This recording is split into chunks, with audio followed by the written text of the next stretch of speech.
A very common, frequently asked question we get is, what are our legalities and what can we do about trimming our neighbor's trees off the property line that is overhanging or causing issues with our own home? So technically, that you can say that you own the airspace above your house.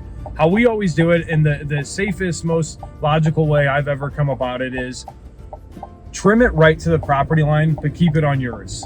If you and your neighbor are cordial, obviously we can do whatever. We can trim it back, keep it over. But if you and your neighbor are not cool, typically it does not work out well. And we say, let's access it from their yard, the client's yard if possible. And if the other, the tree owner's yard, the neighbor does not give us access, we have to be very smart and not do anything illegal like trespass to do that. So we do have aerial lifts that can approach property lines in buckets and not have to access and climb up the tree from the neighboring property.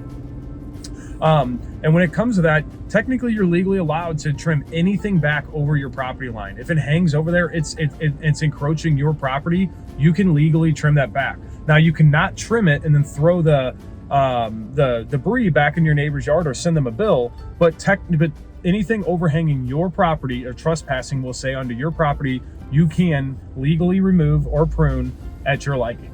If you have any other questions, please let us know.